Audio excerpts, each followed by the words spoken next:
What is that music? What is that music?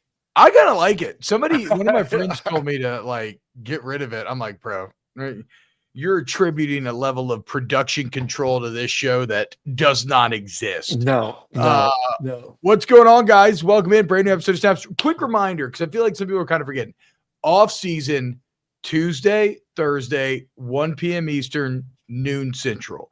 You know, during the season, we grind post games. We grind every day. We got a lot going on. This is just, this is what it is. We love the show. We're always here, baby. But just so everybody knows, because I feel like some people have been hitting me up being like, wait, where is it? Where is it? Like, just Google Snap CFB. We're on YouTube. Hit the sub button, hit the like button if you want to help out the show. And it's every Tuesday, Thursday, noon Central, 1 p.m. Eastern. I'm TBob Avier. He's Aaron Murray. Aaron, what's up, brother? How we doing today? Feeling good. Apologize once again. The mic issue. I just got to get a new mic, so I'm on the phone again today. So I will be back with the normal setup, not on the phone. I will send you a USB mic I bought. Remember how Ian sent me a really good one. I think it's the same one that he sent me, and I ended up buying it. And it's what I used. Look, I used it on our show forever at the end of football season, and then I used it the entirety of the last week for the Rome show, and their producers like never complained or said it was bad or anything. So I would say just get that. It's very easy. It's USB-C. That is one of the most shocking things that has happened since I think we've been in this business is seeing the democratization of casting technology. Like the first setup, and I did that ultimate kind of bullshit thing that guys love to do, especially where immediately when you start something, you want to buy all the best equipment. Oh yeah. The first setup I ever tried to do for a home studio, and I did not have this money, but I think I spent like over $1,000. Like I took like whatever savings I got from like, from because I got a scholarship. My parents had saved up this money, so here you go. And it was you could literally do better than what I was doing then with $150. Oh, 100%. Like 100%. Insane how much better. Well, even like just being on my phone, I think this is good quality. Like exactly. It's crazy. You can make it work. That's for sure. I had a full radio soundboard. I had like a HD like recorder because at that point I was still going to like Saints locker room availability and like talk. God, I fucking hated that, dude. There's nothing I hated more than locker room availability, man. Just seeing naked men walk around trying to get some interviews. I don't mind that, but I just felt like a pest, like they don't want to be there. You don't want to be. It's just kind of like, ugh. Speaking of naked locker rooms, and iPhones as well. The phones are listening. After our previous show on Tuesday, somehow my Twitter feed became a lot of Bonnie, which thank God Twitter allows you at least to block like stuff you want to see. So I'm like, okay, I'm sick of seeing all this stuff. But I did find the question that we had of how long did each guy have for the 1,000 guys? Oh, you found the answer. I heard. Imagine that, guys. How do we think Aaron found the answer? Just do the algorithm, huh? Okay, that's I believe through the algorithm. Just through the algorithm, I swear. 30 to 40 seconds each. Whoa. Okay.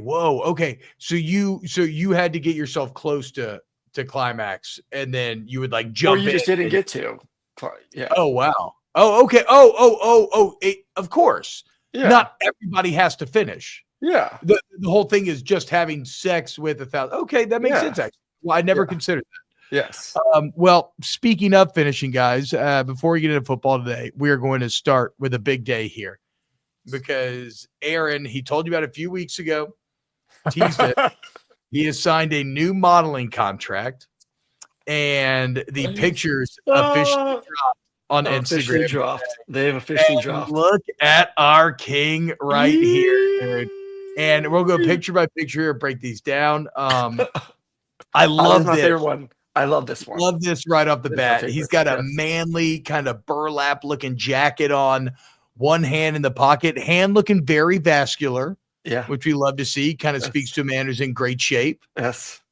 You're kind of coyly, half smiley, looking over your shoulder. This is a very manly picture. You look a bit rugged in a good way. Yeah, I like that one. Probably the favorite of the bunch. By far, that's one. This is the second favorite. I don't know the hand thing. This is my favorite.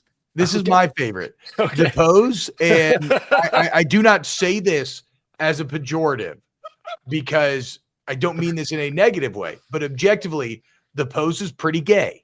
Without a doubt. Again, not a pejorative. I do not mean that as a negative. That's just kind of a fancy lad pose right there. But the fit, I absolutely love. The fit is phenomenal. I love a crew neck sweater. Love a crew neck sweater. Yes. Like the jeans, you got the blazers on. That looks great. And here we go, guys. They call this the money shot. Oh my God. Look at our guy training. Look now, you want to talk about a manly shirtless body? Look at that hair, guys. Yes. That's like about 20 minutes of just squeezing everything as hard as I could together, coming off a 36-hour fast. I was going to say there's a real art to, I mean, if you ever read like Henry and a Cavill, lot of good lighting. Yeah. But that's what it takes to look like this. Like if you read like Henry Cavill or Chris Hemsworth and what they have to do before their shirtless scenes, like for Cavill, it was like The Witcher and everything. Yeah, it's extreme fasting, it's everything else. But look, the sex bones look great. The little V cuts here. Yeah. You know, I got laid after Sharon saw that one. It worked. Hell yeah, dude. Yeah. You look again. You know what's an abs too? Strong though. Hester's got some abs. Yeah, well, he's always had abs. He's had white guy abs forever. Now, credit to him, he's carried them into 40 years old. Yes. But he's always had abs. Yeah. Or he's about to be 40. I don't want to, he's right there on the edge. But no, this looks great. Again, really impressed here, even more so than the abs, even more so than the Barbie cuts here. Look at the shoulder definition here, guys. That's what we like to see. Yeah. Out of our QB1. Aaron, you would think of as a skinny lad, especially training for a marathon right now, but those arms look great, bro. I know. Thank you. This one, you look a little confused, but I think that's kind of the point. I don't know how to do a serious face. This was a struggle for me. I can do a smile. I can do a little bit of a grin, but the whole. Yeah, look like. Yeah. But that's the kind of funny thing is like, I couldn't do it. If you look at male or female models that do the serious face, it always is like I'm slightly confused face. Yes. Well, he said the guy doing it, he could do it like on cue. He was a former model. Kind of part your lips, squint your eyes a little bit. Well, you're not supposed to fully squint. You're supposed to act like you're looking at you're in class looking at the board, looking at a word on the board. Okay. So like, what's that? Is my eyebrow just naturally starts to cock when I try? Yeah. Also a very elven appearance here. We've got some sharp elven ears going on here. We love to see that. You can be in Rings of Power season 3, certainly.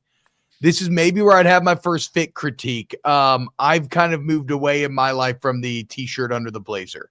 Yeah. But I love the chest hair poking out of the top. Because again, we're going for masculine energy here, and you give off very masculine. That's a good one. I like this one. These pictures. This one's nice. This one's very nice. Again, I personally would want you in a collared shirt here underneath the blazer, but this still looks great overall. Okay. Composition-wise, everything else. And I love this one. This one makes me want to. Oh, please tell me. This one makes me want to marry you, snuggle up by a fire with you. Like, I feel like this man's going to provide for me in my future. Okay. He's going to take care of me financially. He's going to take care of me emotionally, not in like a super overly sappy way. He's going to be a bit stoic, but he's still going to meet my needs. When we have kids together, he's going to provide for them, and he's going to be a loving, attentive father. This is manhood right here distilled down into one image. I love this. Forearms look great too. Thank you. Now you look jacked in this picture too. I'm in good shape. I am in good shape. Now the question becomes, when is TBob?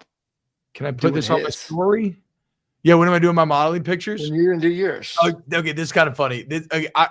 I don't know when I'll have the time to commit to this, but it is a good content idea because my wife's a photographer. I could try to recreate these photos. Please try to recreate my own person. I mean, that's going to be a tough one. How long did you fast for before? It is 36 hours. It is all about the lighting. I'm telling you, he moved the lighting about 10 times, and that was the longest one to do. I'm like, dude, like, I don't think I have that. He's like, I can make anyone have abs. Trust me.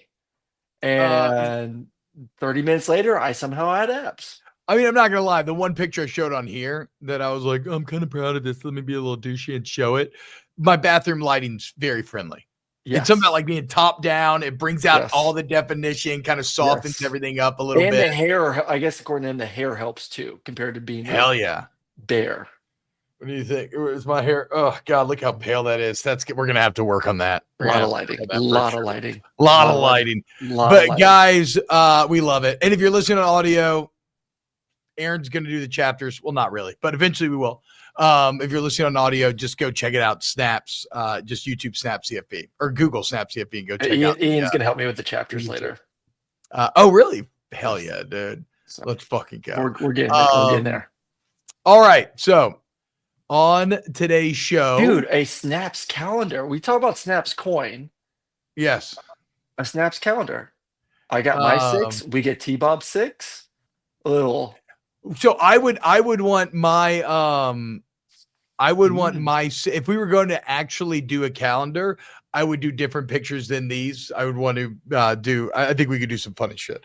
I just don't know if we would have I don't know if we have the crowd for a calendar, right? Like, if we're being completely honest. You want to talk about a waste of time? I mean, and I love our homies. Like, I really, really do. Like we said, this is the most fun portion of my day when we do this. But we would really just be kind of not even pissing in the wind. It would be like, if a tree falls in the wood and no one's around to hear it, it's a big noise. Like, what are we going to sell? 5 calendars? I don't know. I don't know. But I think the pictures look great. Who made the T-Bob's chest hair YouTube? Because we've been doing random shit that you have because we've been doing my radio show on YouTube for so long. There's a T-Bob's knee account. There's T-Bob's chest hair. There's of course T-Bot. There's a lot of T-Bob's mini hands. Yeah. Yes. Tiny Hands is out there as well. There's a lot of that. Shout out to Finn Kruzberg. He says a ball and dog. Hell State guys. Yeah. Shout out to you, Sven, because your team, the Mississippi State Bulldogs, provided me with what I believe was one of a Hall of Fame losing the game tweet from the LSU social media team yesterday. I'll bring it up here. Look at this, Aaron. So Mississippi State is up 44-24 at half against LSU, and LSU basketball tweets, work to do, with an LSU player laying it up. 44-24, work to do. I'd fucking say so. I'd say there's some work to do. Some of that $18 million to get basketball going a little bit there in Baton Rouge. Well, it's funny you say that. They've been publicly saying, because LSU literally committed like $1 million to basketball this year, they have been saying they're going to up it next year. But look, I feel like, I know we could talk about the LSU 18 million because it has made the rounds a little bit. Yeah. But if you're a Snaps listener, I done told you this, this is one of the few times in which I was able to actually exercise some sources and let you know. I told you after the Bryce Underwood thing that pissed some people off for money, that it pissed people off, and that all of a sudden I'm hearing that like they went from one of the lowest grassroots to being. Where did they get the money from? Is it from major donors? No, it was mainly grassroots. Okay. But then also, yes, a couple of big grassroots guys, like a couple of big donors as well. Like even after Kelly did the $1 million match, then another anonymous guy came in and did $1 million match as well. Okay. So, well, they so got to get all that money in before, and they got to get all that. that money in before the 7th of next month too. So I think that's the big push right now is get as much money as you can before it goes into effect. The working group essentially to monitor where the money's coming from and how it's being used. Oh God, I mean that's probably what we should talk about today, but I'm just gonna be completely honest. So, are you talking about they just released? Ross Dellinger wrote about. They just released the information on what the new enforcement arm of the NCAA is going to be. Is that what you're talking about? Yeah. Right. So in theory, so we know revenue share is about to kick in, guys. Yes. And in theory, NIL is supposed to really be NIL now, right? Like actual legitimate advertising and whatnot. And the NCAA has formed a new enforcement arm to monitor it. But I got to be honest, Aaron, I saw the story and I was like, I just don't fucking have it in me right now. It's so dry. It's so dry. There's so much legalese. I'm so cynical at this point about the fact that you actually can enforce this shit. So I apologize to the Snaps audience because I've let you down. I can't even tell you about the details of it right now because I literally started to read it and I said, fuck it, I'm not into it right now. We'll do it next week. I haven't read the article yet either for the newest details, but I just know that the most that I know is that schools are pushing right now over the next month to get as much money in as possible for next season. Yes, before it kicks in. We've known that for a while, right? Like everybody Major is push. busting their nut before. I mean, spinning all their nut, I should say, before revenue sharing kicks in because it's not 1,000% clear what happens to collectives. But even then, like there's so many little Byzantine nuances to everything because I don't feel like this has gone very mainstream. But I remember a few weeks ago us highlighting the fact that at least one or two state legislatures had already reached out to universities and been like, hey, if you try to stop boosters from giving you money, that's against the state law. Yeah. So it feels very much like every other thing that's happened over the past 3 or 4 years to where NCAA is going to come with some rule. A player is going to get more money than he should for some advertising. They'll go after him. NCAA will get sued for it. And the player in the school will win. I mean, it's a revolving door. It's the same shit. The NCAA thinks they have control.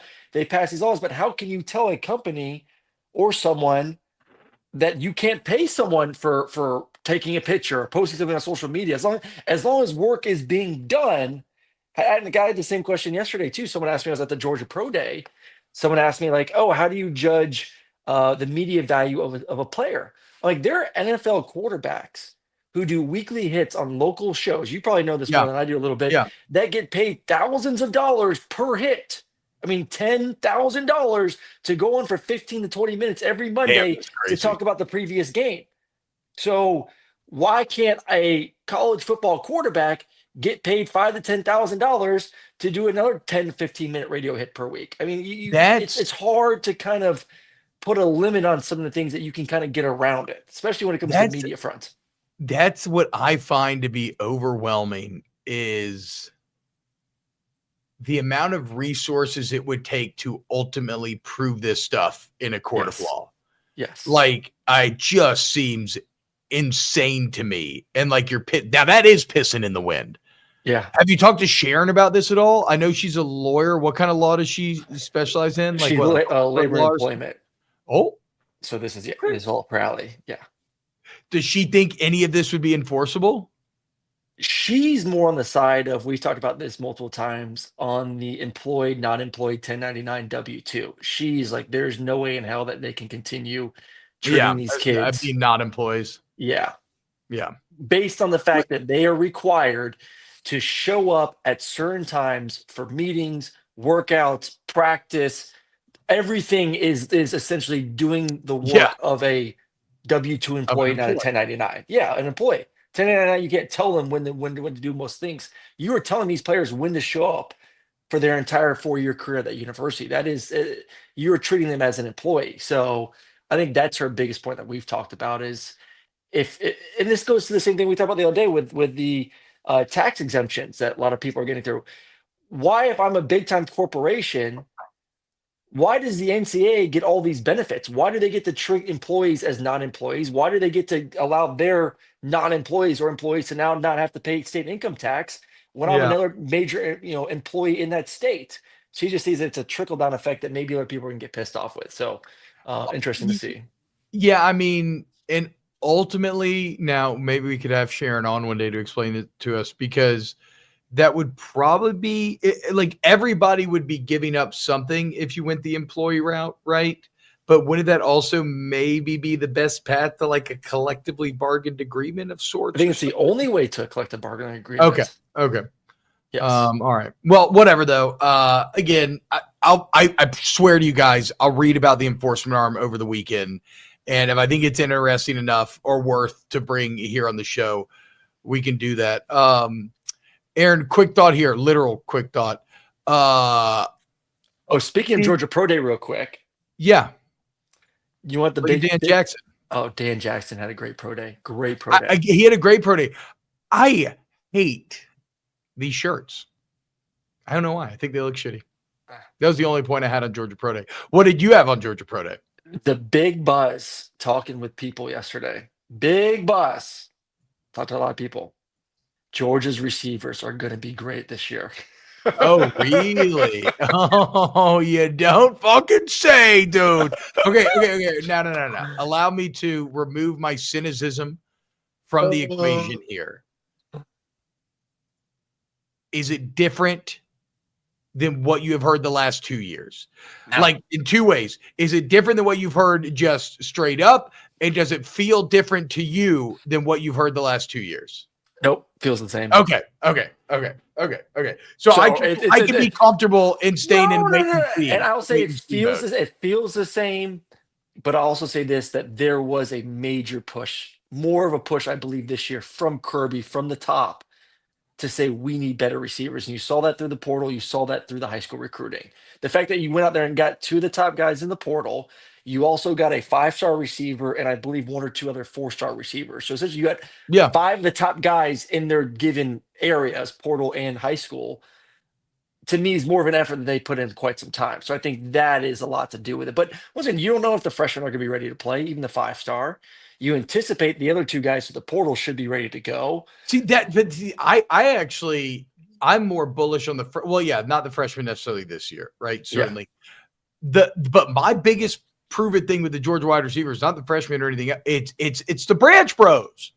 Yeah. Zachariah Branch has remained probably, if you think about hype versus production from the last 2 years. Agreed. I don't know if I can think of any player in the country that's had a bigger disparity. But receiver, maybe Ollie Gordon this last season, but at least he had that first year. Yeah, but I think if you throw in what he did special teams wise, that adds a lot. But I agree from a pure receiver. No. I'm just talking pure receiver. Special Okay. teams, he's an all. You can say he's an All-American, All-Conference, whatever. Yes. And I'm down with that. Yeah, sure. I'm just talking pure receiving. That's my big. If he's good, then Georgia could be great. I think there's excitement about the receiver. I think now there's questions about the quarterback spot. Obviously, we talked about this the other day. So, it will be and I will say this: watching Gunner, I thought Gunner actually threw the ball. So Gunner threw at pro day yesterday. I haven't really seen Gunner throw live that much. I thought he actually looked. He threw with more zip than I thought he had. I thought he had a little bit of a weaker arm, but I thought he made he made all the throws and more throws than I thought he could make at a high level. So I was impressed. I'll still say on Gunner, when I was kind of not, when I was doubting Georgia because he was starting, it was not because I think Gunner's bad. It was just because he had never started before. And that's a crazy first stage to start in. After the game, you emerge out the other side. And you felt that it was his first game in some ways, but he really, he made a lot of plays against an elite. A lot of good plays. Yeah. So like, I definitely, if I'm a Georgia fan, you lose that game, but I would come out of it excited about Gunner Stockton. It's still a question mark because Georgia had more issues. I would come out excited about it. This is exactly as we talk about God, what team was it last year? We talked about this so much. We always focus. It was Oklahoma. We focus so much on the quarterback issues, the quarterback. Carson's turnovers. Carson gets hurt. Gunner's the quarterback. But then you have to focus on what really was the main problem: receiver drops, and really an inability to run the football. I mean, Georgia, for the offense line that they had last year, and ETN, there was no consistency. Excuse me, in the run game, and then all the receiver drops, like those are more of an issue. Oklahoma offensive line was shit. Receivers were all injured. We always focus on quarterback. Both those teams, I would say, quarterback issues were the third problem, compared to offensive line not performing to the level of expectation, and then receivers being either hurt or all the drop passes that Georgia had. So I think suck at run blocking now, because LSU had NFL talent all over the O-line. So Georgia. And they couldn't run block for shit. Georgia will have 2 or 3 guys drafted in the NFL draft this year and couldn't run. Yeah, same thing. That's what I'm saying. And then ETN will get drafted. Fucking fancy lad pass blockers. Sure, that's how you get paid in the NFL. But what happened to be able to fucking fire off the ball? I know. I really actually do wonder, because nowadays these guys are in 2-point stances from the time they're 14, 15 on. Mm-hmm. Like, they're not doing a lot of hand in the ground shit anymore. No. I mean, they just want to be super athletic. They just want to be athletic. Dancing on TikTok and bullshit like that. Like Rich Rod was talking about. We'll get to that in a little bit. Aaron, look at this. 247 came out with the fastest players in the country for college football next year. Look at number 4 on the list. Zachariah Branch. Number 3, Dylan Edwards out of Kansas State. Once at Colorado. You got Nick Harbor, South Carolina, freakazoid at number 2. But Barry Brown, LSU, number 1 speedster. I just brought that up, talked a little shit. What I really do actually want to talk about on today's show. Actually, since I talked about it, let's go to Rich Rod real quick. Hold on. No, let's go to the main story. We're halfway through. Okay. Oh, you want to go to Carson? I want to go to Carson. Okay. God, I got this. Ben Jones sent me this last night. I was like, oh my God. You know who wouldn't be afraid to say damn bag dog? Ben Jones. Noshan, who's also in the chat, and Noshan is just so sick of Carson. He was sick of him all last year. So he would say DBD. Yes. I don't know if Ben would. Noshan would. Okay. This comes from Better. Another gambling thing. Imagine that. But this is a good TikTok breakdown. If this comes from the Better account or another TikTok originally, I don't know. We'll listen and react to it. All right, so I'm almost positive that Carson Beck and Hanna Cavinder are broken up because some dumb shit this dude did on Snapchat. Which, shocker. Stupid shit on Snapchat again. The first time I pointed to that, I was looking at Hannah's Instagram, and there's absolutely nothing posted with him. Like, everything of him is erased. After just this weekend, they were posting with Carson Beck when they were on a little boyfriend-girlfriend trip in Nashville. Here's another post where Carson Beck's right there. And peep this when it was posted, by the way, 3 days ago. That would be Sunday. We got this DM saying that Carson Beck added this one girl on Snapchat on Sunday. Look at it, 9:34 p.m. So just after they Who's the girl? On Sunday in Nashville together. And as soon as he adds that one girl on Snapchat, he sends her this. While him and Hanna are like very much together on a trip together. The girl asks like, don't you have a girlfriend? Did y'all break up? He goes, literally this past weekend, LOL. Boldface ass lie. And then here's another Snapchat that he sent her saying things just not working out. He could see it coming. This looks like a really brand new hat, right? Real new, real nice. The same exact one he was wearing on that trip in Nashville. So I'm gonna be so real. Like, this dude 1000% sent this while he was on a trip and he had a little away time. Hanna doesn't even follow this dude anymore. So you already know they broke up. Like I said, from this really trusty source, it was because he said some dumb fucking shit on Snapchat. Just delete the fucking app, Carson. It's not that hard. So, as you can see, okay, so there's a few things that we know for sure after this video. First off, fucking be careful on the internet, guys. I mean, everything is written in virtual stone. That's not accurate. You can find like that. Whoever you're Snapchatting can easily look and see if you're with Hanna or not. Yeah. Yeah. Okay. And obviously, you don't think that girl was going on Hannah's Snapchat or Hannah's Instagram and seeing her story with you in it? Greasy. Or Googling Hanna and Carson and seeing if there was any news out there about a breakup? Like, come on. Okay, so actually, I think it's very safe to say, or I guess I have to be 99%. say factually, but like they are broken up. The as Chat's talking about, the social media scrub is intense. Yes. Especially because they've been all over each other's social media. The fact that she doesn't follow him either. Doesn't follow him. I mean, that tells a story. Big sign. Now, they could get back together, but as of the time of recording, they are broken up. You think it's staged? I gotta be honest. You think it's staged? No, I don't. That's a lot of effort, right? Like, what's the end game there? To do all the unfollowing, the scrubbing. I feel like the twins have been like they were hot, then they were not, and then they got back into basketball because they knew that their fame was leaving them. Yeah. And then now they're dating Carson, so that like they're finding ways to like they've done a good job of staying relevant, especially when they had that moment of like I said, death. But they put a lot of. I feel like they're trying to be like the damn Kardashians over here. Well, I mean, but like that's a lot. They've done a lot of TikToks together and everything. And what, you just delete all of those? I don't know. It seems like a lot to me. Maybe it could be. Maybe I'm naive. I'm fucking old now. Maybe I'm naive. I don't think it's staged, but I got to be honest, Aaron. If I'm a Miami football fan, this I like this. This is QB1 shit right here. Oh, are you shitting me? On the vacation with the GF that you live with, and you're sitting there running around snapping girls. It's so much better than when he was begging to see titties. Well, no, that too. Remember the old Snapchats that we used to make fun of him for? What is the difference? What's the difference? You're cheating on your girlfriend or you're snapping to get titties. I don't see much of a difference between the two. Because in the other one, he's begging, he's pleading, please let me see. And this one, he's like, suck, girl. What fucking dude hadn't texted some girl like, hey, send me a pic?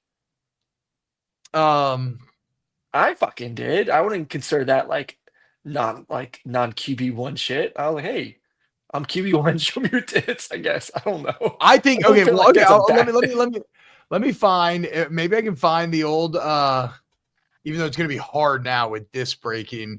But if I can find the old pictures and let me see. Oh, is this an entire thread of Carson Beck? Snapchat? Yes. I just think at the end of the day, my biggest worry is you have a 23, 24-year-old, which is still young in the world, but from college, not.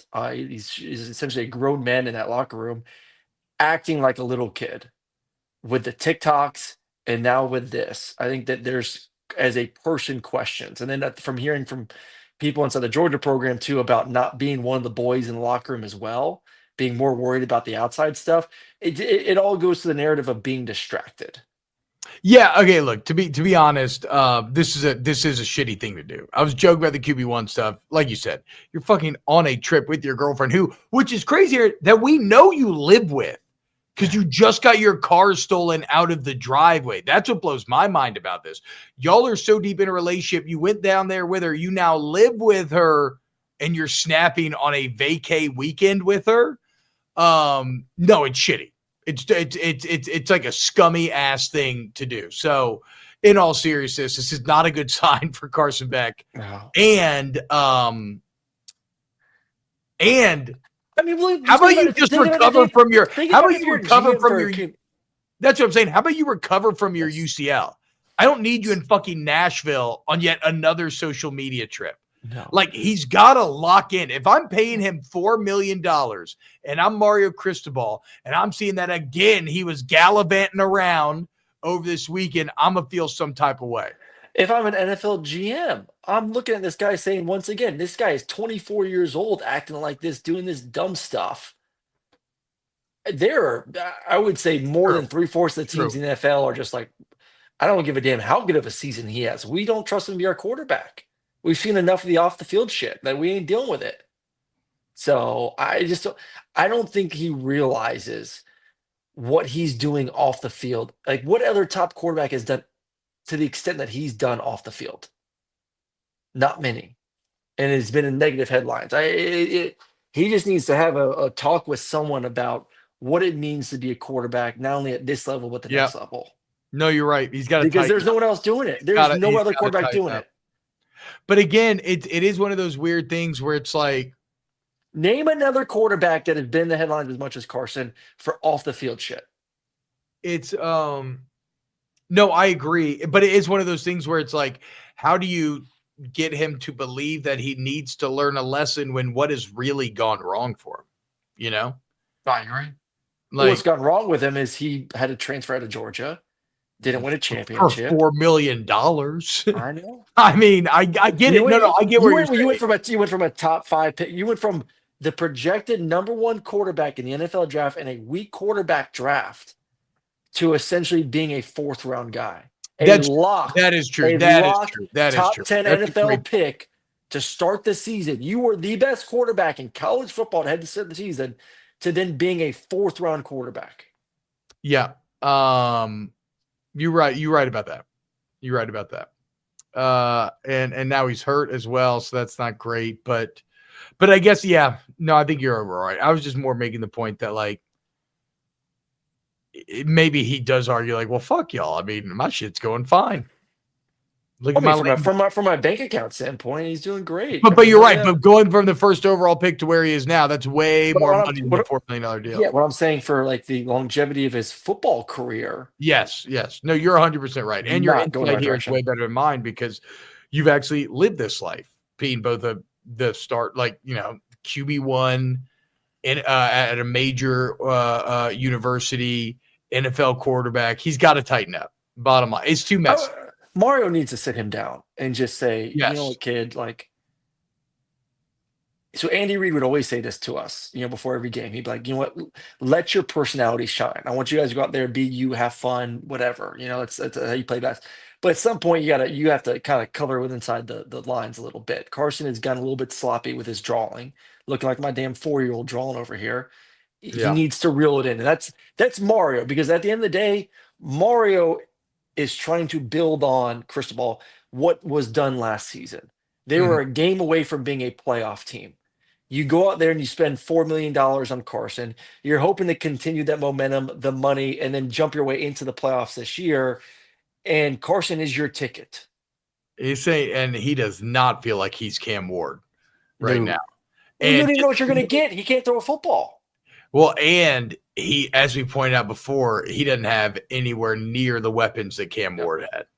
Losing 4 of his top 5 receivers. That's rough. Yeah. You've opened my eyes, Aaron. I just came in with a simple joke about how this is what I like to see, but you're absolutely right. This is kind of a disaster for Carson Beck, and speaks to for Miami, Miami too, and Miami as well. You have a quarterback. You have a quarterback that can't practice right now. Your $4 million quarterback can't throw in practice. Oof. He's out here fucking cheating on his girlfriend and stirring up shit off the field. And spring ball going on? Isn't spring ball going on? And he's in Nashville over the weekend. I didn't even think about that. Get the fuck out of here.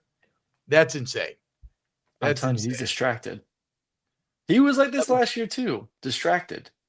The Levitard show yesterday, it was, somebody said gallivanting. They were like, has gallivanting ever been used in a positive way? And no, absolutely not. Because that's what Carson's doing. He's gallivanting around right now. And that's bullshit. He's got to tighten up. Tell me if you think this is bullshit. This is Rich Rod on his new TikTok policy at West Virginia. 3 guys before the game or something earlier this winter, and you talked a little bit about TikTok in the locker room. Now that you're into spring practice, is there like a social media policy that you have with the team, whether that be TikTok or all social media? No, I don't really. I mean, they're going to be on it, so it's not. I'm not banning them from. I just banning them from dancing on it. You know, it's like, don't look. We'll try to have a hard edge, whatever, and you're in there, you know, in your tights, you know, dancing on TikTok. Ain't quite the image of our program that I want. But I told the team today, I said, everything today is about trying to make everybody individual. It's all about the individual. It's all about the individual. And I said, football is one of the last things that was got to be more about the team than the individual. And so I banned dancing on TikTok. I guess I did that. But anything that doesn't look like our program should look, you know, I mean, I think it's just like, come on, you know, really? I mean, And I'm allowed to do that. I guess I can have rules now. When they, like I said, 20 years from now, they want to be sitting in their pajamas in the basement, eating Cheetos and watching TikTok or whatever the hell, they can go at it, smoking cannabis, whatever. I feel like that, boy. Knock yourself out. But the hope or focus can be on winning football games. How about let's win the football game and not worry about winning the TikTok. So okay, so fucking love it. I'm as much as you're a corn hub man, I'm going for West Virginia this year. Let's go, dude. Let's okay, fucking go Mountaineers. I'm down on the corn hub right now. Fuck it. I am too. Let's go Mountaineers this year. So my favorite part about that is he's talking about banning dancing, but he is absolutely dancing around calling TikTok dancing gay.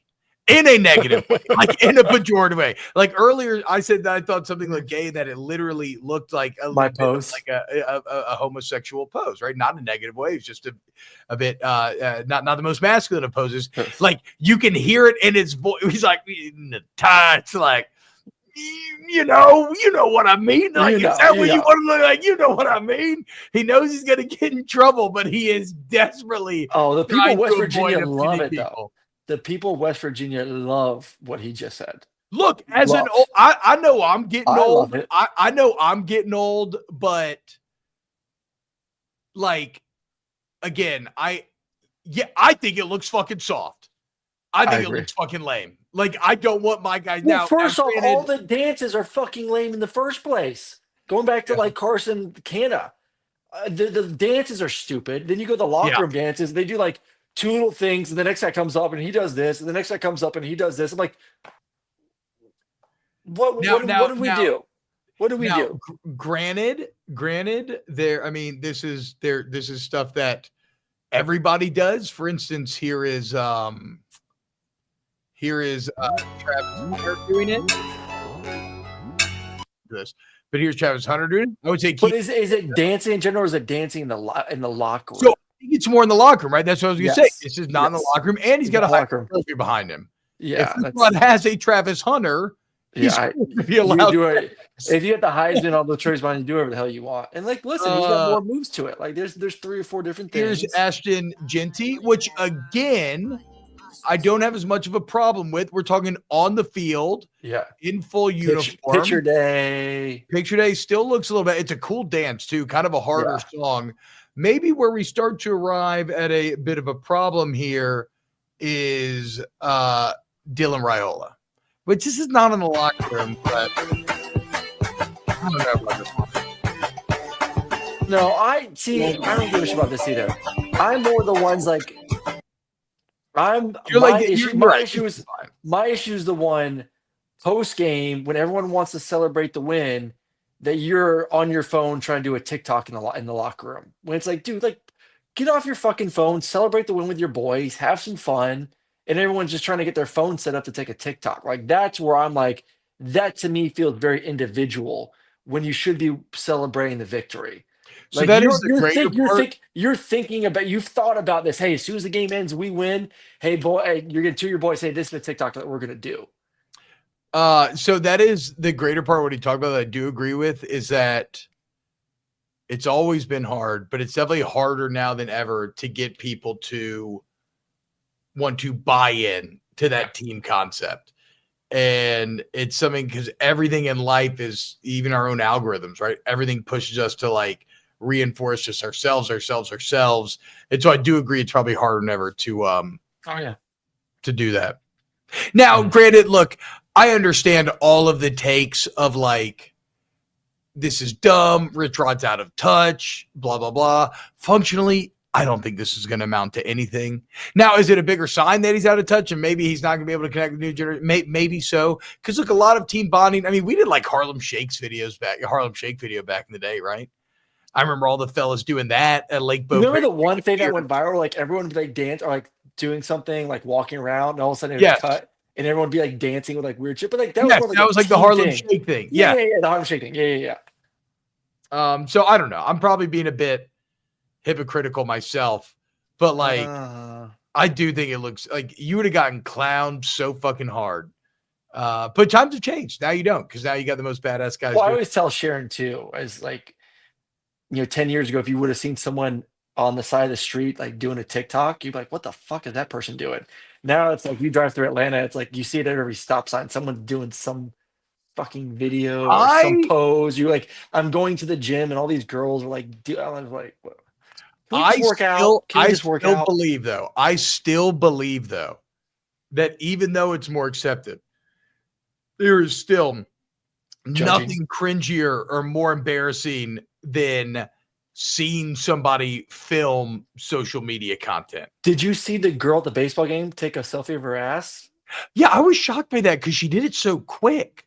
I thought there'd be more work put into it. It was just like a quick little like boop. I thought it was like going to be her friend doing it to her. Like, yes, I thought. I mean, I thought you would line it up, but maybe it was a snap, right? Maybe it wasn't like a post that's going to sit there for a while. Maybe it was like a quick snap or something. Yeah, she's like, hey, after the game, you want this ass?